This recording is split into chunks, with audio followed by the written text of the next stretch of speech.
Good morning. Good morning. Welcome to the Unitarian Universalist Fellowship of New Bern. As we get started, we offer a gentle reminder for you to silence your electronic devices and put them in worship mode. I am Jean Friend. My pronouns are she, her, and I am happy to be your service leader today. Good morning. Good morning. Today we mark our 26th anniversary as our founding members signed the book on the 17th of October in 1999.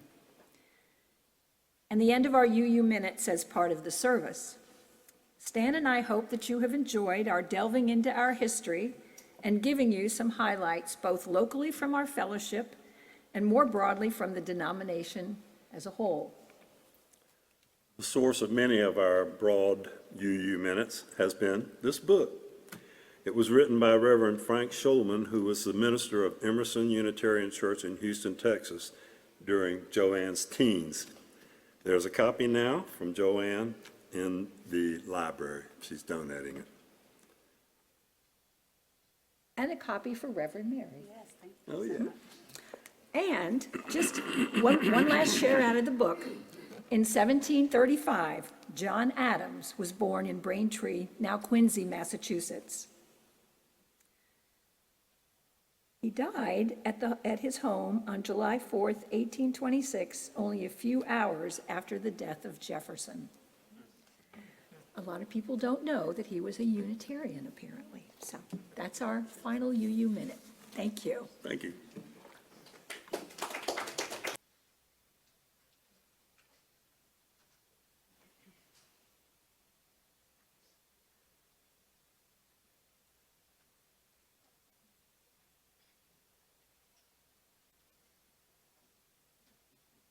This morning, I would like to share with you some information in sign on the doxology, because yesterday it was amply demonstrated across this country as well in other countries. So I think it's important for us to really pay attention to the words of our doxology. So today I'm going to concentrate on the first and third lines. I think those are the ones that are powerful. So today, I'm going to show you the signs for the first line and hope that you will repeat them with me. So the first line says, I am a source, and wiggle your finger around on your fingers, of light and peace. Let's try that again. I am a source of light and peace. Now the third, I'm just going to show it to you because I think it's very powerful. I claim my strength and agency. And if you remember nothing from this line except agency, which means your power, then I do think that's the sign you want. So I claim my strength, your fists, and agency. We want to remember that one. It's important. And as always, happy Sunday.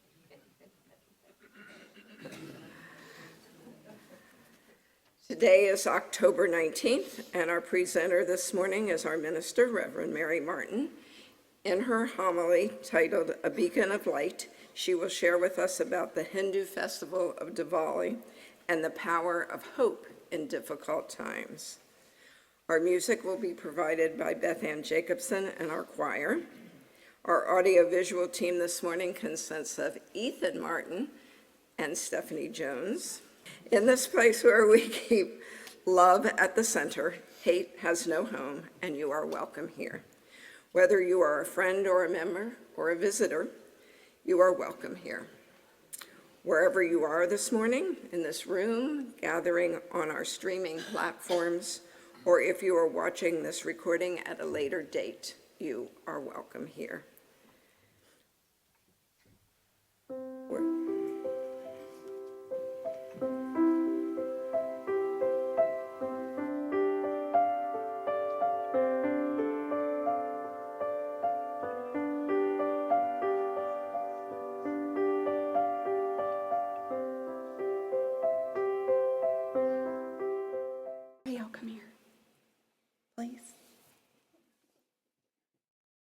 Dev, you want to sit with them in the front or something? Thanks. Okay, Buster. Thanks. Aw, Keith. I'm so glad you're here. Do you know what today is?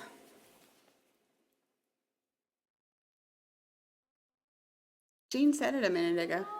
Diwali, right? Diwali is a 5-day festival, but we're kind of close to the middle of it right now. What is this? It's a candle, yeah. What do we do with a candle? Light it. We light it. What's this? Oil lamp. It is an oil lamp. And where'd it come from? Your dad. Your dad brought it here, right? Today. This is called a diya. In Hindu faith traditions, they celebrate Diwali, which is the festival of lights, which means the victory of good over evil. Do you ever feel like the bad guys win? Never? Sometimes we can be a little bit discouraged and feel like the bad guys win, yeah? Well, this festival is meant to encourage us that good will win over evil. You want to go hang out with Zev and learn more about that? Let me light you a candle to take with you, okay?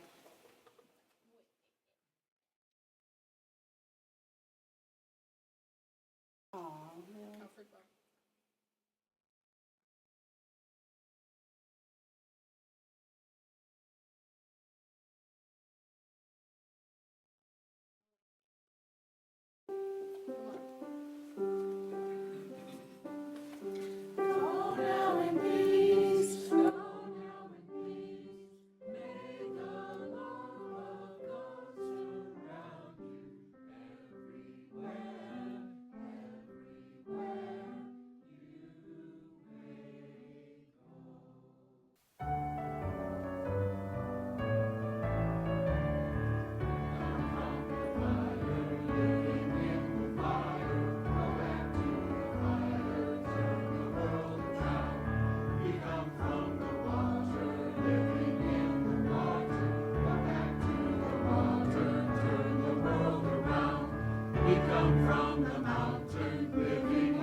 Well, we've heard this morning that a lot of you were out making good trouble yesterday, which reminded me of the first rally we ever took our kids to. Stu carried Ethan in a carrier on his chest, and Zev was in my belly. It was the rally to restore sanity and/or fear with Jon Stewart and Stephen Colbert in Washington, D.C., and this was Ethan's outfit.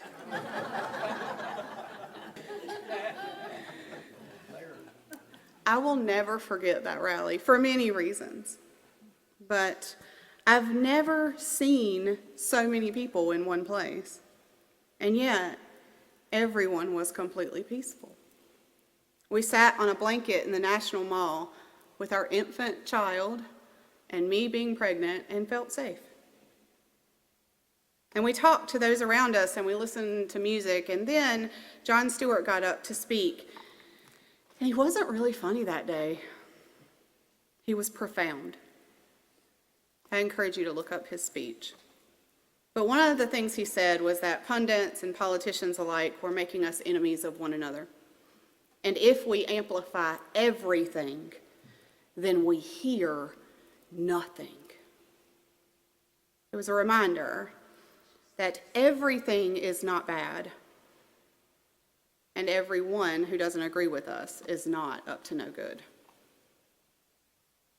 That was a long time ago. 2010, actually. Yeah. So that was 15 years ago. Maybe it feels a little less true at this moment that the people who don't agree with us aren't up to no good. But still, it has a ring of hope within it that I want to remind us of today. Diwali is called the Festival of Lights. Hindu people, Jains, and Sikhs celebrate Diwali or Diwali as the celebration of good winning over evil. Hindus specifically tell this story of the god Vishnu, who had taken over the avatar of Prince Rama. And when Prince Rama went up to battle King Ravana, which was a 10-headed demon, and won, Vishnu won the battle as Prince Rama, and Vishnu's wife, Lakshmi, who had taken over the avatar of Prince Rama's wife, Sita. I know, just follow. We'll get there. It's okay. It's all right. She arrived to cast out the darkness and to bring good luck. The couple were then welcomed home by villagers who lit lamps along their path to guide them home. Today, those who celebrate Diwali will light clay lamps, or diyas. This one is metal, that Brian so graciously shared with us this morning. But oftentimes they're made of clay. And they celebrate together in this 5-day festival, honoring, again, the victory of good over evil. Perhaps yesterday, some of you felt hope for the first time in a while. Simply in realizing that we aren't alone, we might begin to feel hopeful. But hope, much like love, must be more than a feeling. Activist and writer Laura Hartley wrote about hope as a practice. She says, it's not just naive wishing, it's a defiant commitment to believe in a better tomorrow. To trust that if we continue to put the work in, change will come. Positive change, the kind of change that we want, not the one that leaves us rot in fear and writing letters. Hartley says that hope is so much a practice that she offers practical steps to help us find and focus on hope every day. One of the steps she lists is beauty making. Hartley says that beauty and hope go hand in hand, and when we can find something beautiful, whether it's in nature or in our neighbor or in art that we create, we are also practicing hope. Because when we value something enough to see its beauty, or to create something beautiful, then we are, perhaps without even realizing it, planning for the future. Recognizing beauty bucks up against our survival mode and calls us to reflection. Another step building on that one is to imagine. She says, imagination is the love child of hope. If possibilities exist, there can be another way rather than certain doom. Similar to beauty making, imagination seeks the endless possibilities in the world. Imagination plants the flowers even when we don't know who the land will belong to at the end of the month. Imagination paints the mural on the wall knowing we might be outgrowing the building. Imagination helps us to laugh when we are struggling to feel anything but anger and depression. And in many ways, laughter truly is the best medicine. Still another step she recommends is to grieve. And if you know me, you know that that one speaks directly to my soul. They may seem to be opposites of one another, hope and grief, but actually hope sits close by grief when we commit to grieve authentically. We can both have hope and also grieve that the world is on fire. I want to quote this step directly from her because it's beautiful the way she writes it. She says, grieve. Hope is not detached from reality. We cannot feel hope without the fullness of our emotions. And while hope often looks dark from the midst of grief, grief in an age of despair is a sign of our humanity. It is the consequence of our love, and to offer it ritual and honor is part of what makes hope possible. Giving ourselves time to grieve ensures that we have time to hope. As we grieve, perhaps, Hartley also reminds us that we can often find hope if we look backward, not so that we can be great again, but so that we can learn from where we've come. Where in history have we come back from these cliffs of despair? What can we learn from leaders that were present then? Perhaps saving the most difficult practice of hope for last, Hartley recommends surrender. Hartley contends that part of the reasons that we struggle with hope is because we are so attached to the outcomes. To truly practice hope, we have to be willing to release control. The very best stories are not written by us alone, but by large numbers of us marching and voting and learning together. We make a mistake when we think that hope and blind faith are the same. We err greatly when we make our hope contingent upon a specific outcome. We miss the point when we conflate hope to certainty. Because hope, in its most sincere form, lives in the not yet. And in that willingness to live in the not yet, hope can thrive in a story that is still being told, that is still unfolding. We don't know the ending yet. So some days, it might feel like we are lighting our lanterns or making our signs or wearing our onesies, only to fake it till we make it. But under that fake it till you make it, something is brewing. I believe there is magic brewing within our hearts and our minds and in our collective consciousness. And I believe that magic is hope. Hope can tell us to see one another as people. It refuses to allow us to be divided. Despite the despair I have felt in the midst of diverse opinions and democracy, I know that when we gather ourselves around our shared values, we can build a brighter day and not allow propaganda to divide us. And that goes for this room and outside of it. In our everyday lives, with the folks who had that flag, our next door neighbors. Hope calls us toward our values the same way that the lights lit the way for Rama and Sita to journey home.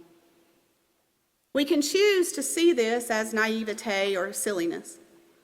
But the fact of the matter is, hope is good coping with the dumpster fires right outside of our doors. If we can't find hope, it's very easy to slip into depression and misery, and frankly, when we do that, they win. Those that would seek to divide us win when we give in to the misery and despair. Jon Stewart, in his closing remarks at the rally to restore sanity, said this. He showed traffic funneling into the Holland Tunnel, which connects New York City and New Jersey. Y'all probably know that better than I do. He said, look on the screen. This is where we are. This is who we are. And he pointed to the jumbotrons in the National Mall and showed these cars merging. He said, these cars, that's a school teacher who probably thinks his taxes are too high. He's going to work. There's another car, a woman with 2 small kids who can't really think about anything else right now. There's another car, swinging. I don't even know if you can see it. The lady's in the NRA and she loves Oprah. There's another car, an investment banker, gay, also likes Oprah. Another car is a Latino carpenter. Another car is a fundamentalist vacuum salesman, atheist, obstetrician, Mormon, Jay-Z fan. But this is us. Every one of the cars that we're seeing there, every car that we see driving down the road today is filled with individuals of strong beliefs and principles that they hold dear, often principles and beliefs in direct opposition to their fellow travelers. And yet, those millions of cars must somehow find a way to squeeze into a mile-long, 30-foot wide tunnel carved underneath a mighty river. Carved, by the way, by people who I'm sure had their differences. And they do it. Concession by concession. You go, then I'll go. You go, then I'll go. You go, then I'll go. Oh my God, is that an NRA sticker on your car? Is that an Obama sticker on your car? Well, that's okay. You go, and then I'll go.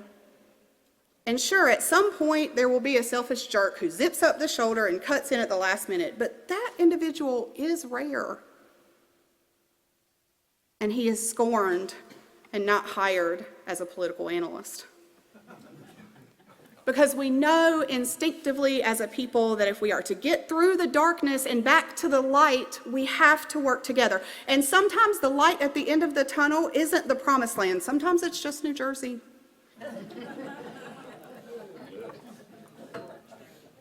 But we do it anyway, together.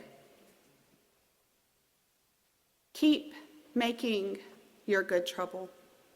Keep dreaming for a future that is just and fair. Keep grieving the division in our country and allow yourself permission to feel sad about it all because it is devastating. And also, allow yourself to imagine what's next. To look for the helpers, as Fred Rogers always reminded us. To lean into the places that you know you are making a deep, positive impact. Maybe you can't do everything. Maybe you have mobility issues or you work and you can't make it to every protest. This is okay. We cannot hold the weight of everything all the time. That's why we have one another, so that we can share the load and therefore share the hope.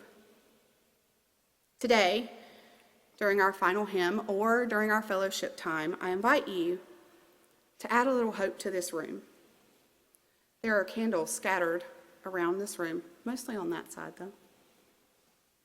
I invite you to find one and light it, to add a little light to the room. I have matches and I have 2 lighters, so sharing is caring. Let these candles represent a commitment that you will make to offering hope to yourself and to others in our family here. Whichever of the steps you might use, or in creating a step of your own, let the candles represent those steps of practicing hope. Opportunities to spark a little bit of hope and share it with a friend will abound. These are dark times, friends. There's no doubt about that. May we light the lamps of hope to support one another in our journey. Blessed be.